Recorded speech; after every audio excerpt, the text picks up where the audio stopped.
Ladies and gentlemen, good afternoon. Could we close that door, please? A little overflow here. I want to begin by praising God from whom all blessings flow.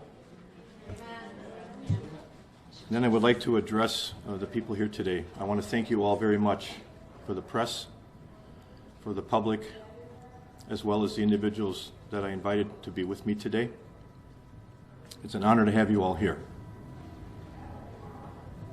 Introductions, beginning with my lovely wife Caroline is with me today. Karen Mueller, attorney from Chippewa Falls, Eau Claire area is with me today. We got Sandra Scholz, Tristan Johannes, Chris Connell, Jefferson Davis. I'm really honored that Representative Janelle Branchen and Representative Chuck Wickers are with me here today as well. Thank you, all of you. I will do a brief overview and some comments. Mrs. Miller will follow me, and then we will have Q&A. Okay? On March 16th, there was an event in 328 Northwest that Speaker Voss was invited to. I don't think that can be in here, by the way. Where he was informed of the activities that occurred during the presidential 2020 election. And he exited that event indicating that massive fraud was evident, but that nothing could be done about it. On September 25th of 2020, Speaker Voss and then Majority Leader Scott Fitzgerald approved the use of drop boxes for the 2020 election. The concern I've had all along, and I have yet today, is how did that happen? How and why did that happen? And I think it needs to be addressed, and it will. On Friday, this past Friday, the 7th of July, the Supreme Court took up Teagan versus Weck and ruled on the use of drop boxes not only being illegal today and going forward, but they were also illegal in 2020. And there are statements within that opinion that speak at that, as well as the necessity for the legislature to act on that. And the intention for me today to speak at this issue is to ultimately request that. We had, because the people of Wisconsin deserve action on this and they deserve closure on this, we had already submitted a resolution to address this. It was AJR 120. AJR 120 and 803 other bills that did not make it across the finish line at the end of the session on March 15th essentially died. AJR 120 was, however, revised and updated, and I will have copies sent, or presentation, I should say, to all of the legislature at the conclusion of this press conference, and I will have copies available for anyone who seeks them after this press conference. The updated revision of AJR 120 is LRB 6371, and it includes activities from the original posting up until last Friday, which includes actions taken by the Supreme Court to address one of the biggest issues within our 2020 election, the use of ballot drop boxes. Again, I will say, everywhere I go in this state, I hear constantly the people's desire and need for closure on this issue. It will not go away until something is tangibly done. And one of many acts that needs to occur, and I know my colleague, Chairperson Branchen, is working very hard as well on this issue, is we've got to do something tangible to hold people in the process accountable. And the resolution and or LRB 6371 will do that. I look forward to a follow-up press conference in the next 7 to 10 days to report back to you and the people of this state what happened after today with the presentation of the mechanism that can address the issue of our electors in this state. And I look forward to additional members of the legislative body to join me at that time so that we can move forward and do the right thing of, by, and for the people. Mrs. Mueller? Thank you. Thank you all for being here today. I am an attorney. I practice in Chippewa Falls, and I have represented the Amos Center for Justice and Liberty. 2 years ago, I filed a case, Mueller v. Weck, that on an original action that was not heard by the Supreme Court. They had not made a decision on it, but in a 4-3 decision, they simply decided not to hear it.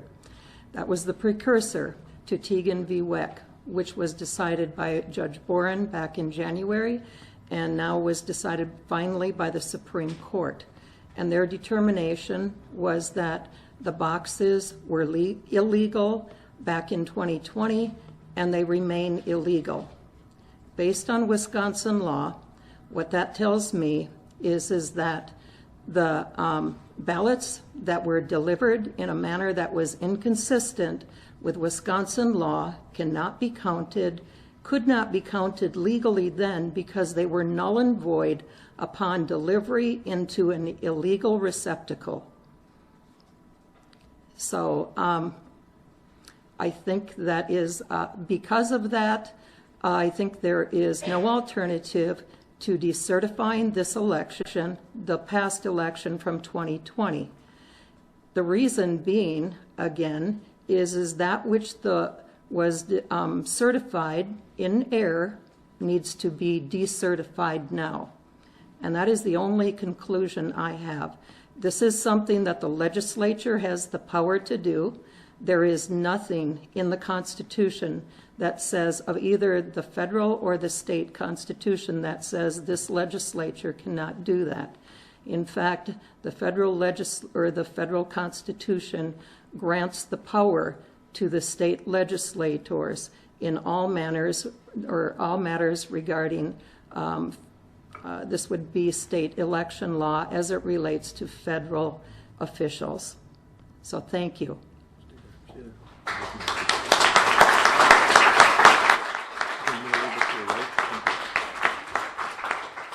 At this time, we will entertain any questions any of you may have.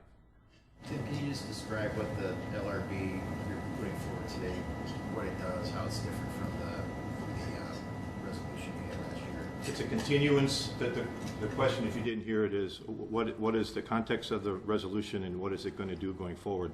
It's a continuance of which was originally provided to the body. AJR 120 talked at events that had occurred, and they were justified within the clause data of all the comments of my 71-slide report and confirmed by subject matter and constitutional attorney experts to say it was legal to do. We added elements, including the Supreme Court action of last Friday that qualifies the issues of concern around the use of drop boxes and the ballots as well. So it's essentially the same resolution with additional qualifiers to say why we can and why we should. And so the purpose in getting it back to the body, which will happen right after this press conference, is to say, ladies and gentlemen of the state legislature, here's the mechanism, here's the reasons why, here's the additional information that justifies the action that we and we alone have the authority to take and must take in order to address this issue, at least in this way. I look forward to support after it's permitted. Yes, sir, in the back. Can you explain what the role of the county sheriffs would be in this situation? It's a very good question.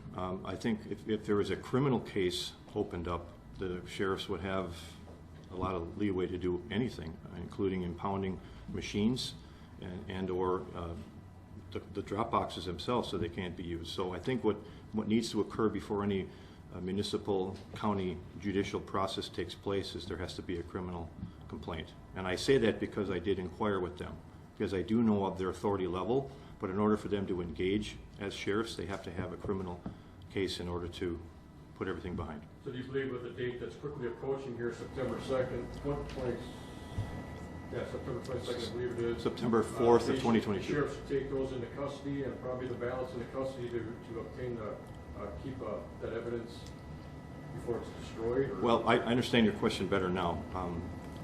Their action, or an action to file a criminal charge would constitute their ability to do impounding and or restraining of information to protect it. That's something that will need to have happened before they can actually take the act. And after this press conference, I will be talking with individuals as well as legal people in that regard to see what's possible to move forward. Just for clarification, so the resolution still calls for decertification, but in a sense has more evidence since the SCOTUS ruling on Friday of how your legal argument is a little bit more powerful. Is that what you're saying? I think you worded it very well. Thank you for paraphrasing back. Yes, it's more powerful, it has more depth, and basically it is to re-emphasize the term decertification, because as Attorney Mueller had said, when the ballot drop boxes were used illegally, anything and all things that went into them made them null and void the moment they went into the box. So what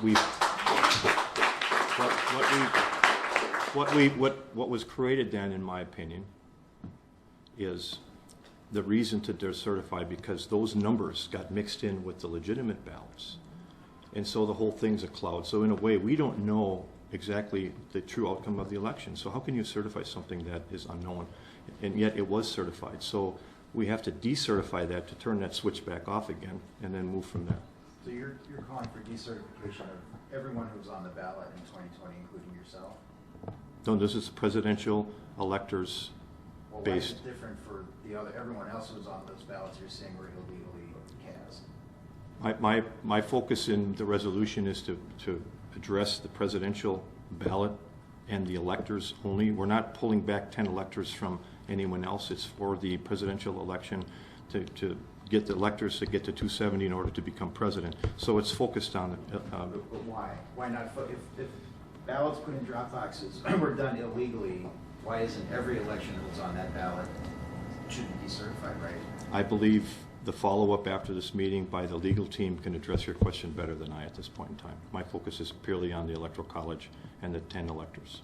Have you spoken to any other lawmakers, or particular Republican leaders like Speaker Voss, who voiced reservations about this in the past? Do you think something could change with like reintroducing this resolution? Yep, that's a great question. Did everybody hear that? The question was, have I spoken to any other Republican colleagues, specifically leadership, and particularly Speaker Voss? That's my hope. My hope is that as additional information comes out and evidence that proves what happened in 2020 was affecting the outcome of the election, that he will say, yes, we need to do something. He admitted on March 16th widespread fraud, but then said we couldn't do anything about it. I disagree with him there. I mean, it's 180-degree separation. So So you haven't had any conversations before introducing this with him? nope. Okay. No. We spoke once on July 15th of 2021 about this issue and haven't spoken since. What do you tell Wisconsin voters who voted for President Trump, voted for President Biden, because they were told those drop boxes were legal at this time? This Supreme Court decision just came out. Aren't you disenfranchising hundreds of thousands of people who didn't do anything wrong but followed what they thought was the law? Interesting question. Do you have a comment on it? Because I'll go first if you don't. Go ahead. Do. Well, again, my focus is on the Electoral College and the outcome of that specific race. That's where the electoral ballots only apply to. What they were given as advice or guidance, either misinformed or misguided or wrongful, doesn't excuse the fact that it broke state law. This is one law of 16 that the Wisconsin Election Commission broke. So if you want to say that it's okay to condone doing something wrong and illegal just because, then where's the line there? We've got to follow the rule of law and do the right thing that we have in front of us. The line is that we have courts who decide whether law is constitutional or not. Yep. They have, but they didn't do that Well, until recently. Well, and so that takes me back to the nature of this entire thing. Unprecedented and historic. We don't have a template for this, and neither did our founding fathers when they created our nation, but they put in the Constitution, the plenary right to do something if and when it does come up. That time has come. And the mechanism is the way to get us there, to the whole, well, what about this and what about that? That's going to come out as we move forward in this process. So what comes next, and assuming that you are successful with this legislation? If this issue were to be taken up on the floor and voted through to pass as a body, it would pull back the 10 electors that were used for Wisconsin to Biden. And he would drop from 306 to 296. Yeah. And that's what would happen.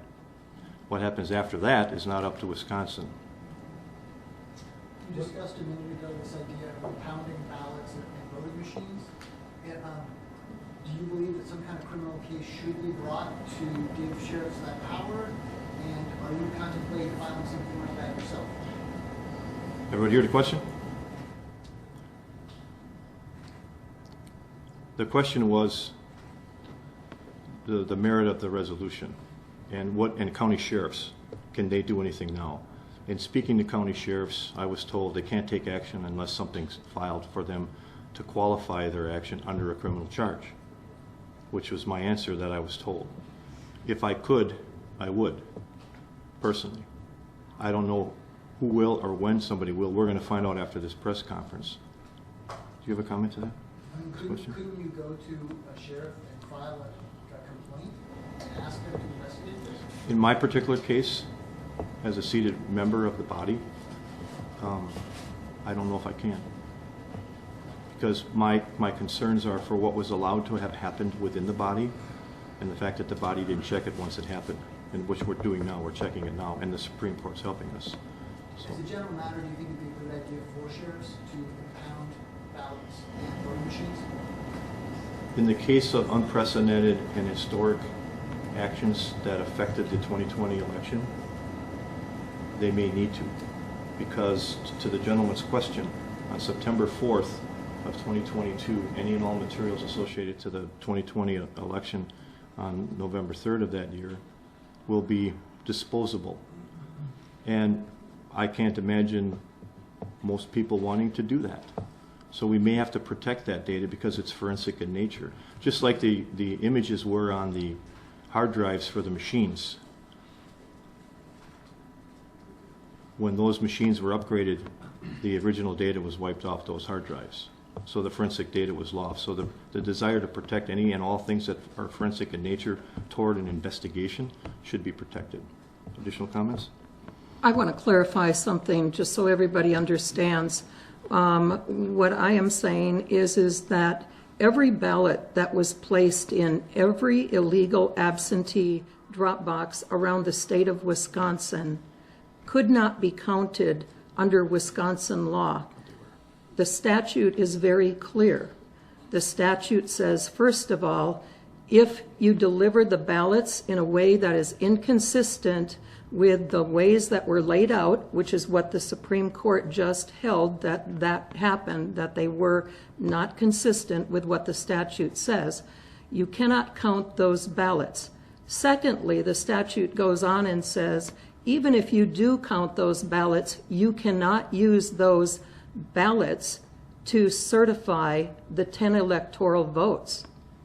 Anybody can go and read the statute. You don't have to agree with me. Read the plain language. And so that means we don't have to distinguish between whether a ballot was legally executed or illegally executed. We're talking about the delivery of putting them in an illegal receptacle ended their ability to be counted in this election. You mentioned follow-up in 7 to 10 days. Is that the timeline that you're giving leadership on this, and what's your course of action if leadership does not take this up? I'm essentially reintroducing the resolution for co-sponsorship support. I'm going to give it a week to 10 days max, and depending on the outcome, I'll come back and report accordingly. We do not need to be in session in order to do this. That was also confirmed today. So I'll be able to move forward with this and get it positioned for the possibility of an extraordinary session, which I would hope that other members of the legislative body would desire to want to see happen as well. So if we can start to build some support to do the right thing out by and for the people, all things are possible. We have to try, and we'll know where we land once we try. Questions about the legal argument here. So are you saying that because the state Supreme Court determined last week that ballot drop boxes were illegal, votes cast via drop boxes in the presidential election in 2020 should be thrown out and they should be recounted? No, none of them can be counted legally if you read the statute. Because of the state Supreme Court ruling last week? Absolutely. Because what that did is that said they held that the boxes are illegal. And because they're illegal, it's not an acceptable way to deliver an absentee ballot in the state of Wisconsin. The legislature has been very clear that voting is an absolute right, but voting absentee is only a privilege because of the high likelihood of fraud. And so if the people of Wisconsin wanted to use absentee ballot drop boxes, then those needed to go through the legislature, and they needed to make sure that the proper safeguards were put in place, and that never happened. That happened almost 2 years ago before the court ruled. I have a question about this. So let's say two years from now, the court ruled you can't wear red ties on Tuesday. Should Rep. Ramthun 2 years from now be able to be penalized for this? Well, the difference is that this was brought to the forefront, first of all, by my case, Mueller v. Weck, back then, but there was other people that had also talked about and tried to get this to be looked at. We knew very early on that the ballot drop boxes most likely were illegal because there was not a legislative process to make them legal. Again, go back and read the statute. That's my advice. You don't have to believe me. The comment I would add to that, and I understand your question, why does this take so long? Layers and layers of obstruction, indifference, deflection, and name-calling to excuse the fact that something improper occurred. My focus has been since day one, transparency and truth. I'm not a conspiracy theorist. I am not. How can you ignore this when you're supposed to be serving the public and not try to do something about it? That's what I've embraced. I'm a servant of the people. Amen. And so I focus on getting things done and done right. This is not going to go away until something's done. And so we are going to continue to try to get something done. Why does it take so long? Because if everybody involved would just say, listen, we'd like to get this done too, let's get it done together, we'd have been done already. Amen. But we're not, because it's this I don't know, the big lie and the dismissive stuff. You know, the lie is the fact that you haven't accepted the fact that something wrong happened. That's where the problem is. And I want closure on that. I personally want closure because in order for me to move on as a citizen, whether I'm a rep or otherwise, I want to be able to move on and know that when I go to vote in April or in spring or in fall, that I can trust that my ballot counted properly and that I wasn't disenfranchised. Because when you let stuff come in the back door, nefarious and otherwise, it mitigates the effect of the true citizen and what they really want. And so as a people, we don't ultimately elect our representatives. They're selected. And I don't want selected versus elected. I want elected. And that's why I fight this thing. Because we want that. Yes, right in front. March 16th, Robin Voss admitted widespread fraud with more to come. That's undisputable. And there's been more that has come out since then, clearly. He has either echoed or referred to Jim Trubis and Jim Bob, who said there's nothing that can be done. We know with 78303 it can be. On the flip side of that, when they say there's nothing that allows them to decertify, is there something in our state statutes or constitution that allows our legislature to certify an illegal act? The legislature has the sole authority on election law, state election law, as it relates to the federal representatives, and that's what we're talking about here. If the state legislature wanted to make a new law 5 minutes before they chose to decertify, they have every right and ability to do that. I believe they have the right now without making a law, because they are responsible for the certification of those ballots, and they were wrongfully certified or they were certified in error. And because of that, they are the sole people that now have the ability to decertify and to set what was wrong about that election right. They're the only ones. An obligation to. Well- Because they don't have a right to certify an illegal act. And I would add that 78303 speaks at maladministration and the ability of the legislature to do something about that. My concern is if we move from one statute-related argument to another, when are we going to actually get something done? So my belief is that all along I felt that we had a position and a standing to do something about it. The mechanism is there, the justification is there, and it was ignored and belittled and poo-pooed and buried on March 15th. What we need to do as servants of the people, all 99 in the Assembly and all 33 in the Senate, is to say we need to take an action. And that's the push. So I would rather we focus on getting something done with what we have because we have justification to do that. But if you want to get into other statutes and talk about other reasons, all it's going to do is muck the water up and cause more delay. And we don't have time. Obligation to Right, correct this. right. And the By law. members who took an oath have an obligation to follow through and do something of by and for the people. So thank you. You mentioned Speaker Boss approved the drop boxes. What do you mean? Can you just explain that? There's a letter dated September 25th of 2020 with his name and Senator Fitzgerald's majority leader at the time that was a communication between them and their attorney with the Wisconsin Election Commission that allowed for the use of drop boxes. They said they were okay with it. And That doesn't count as a legislative approval. no, that's a good question. No, that's a good question. The definition of legislative approval in my mind is minimally JCRAR for rules.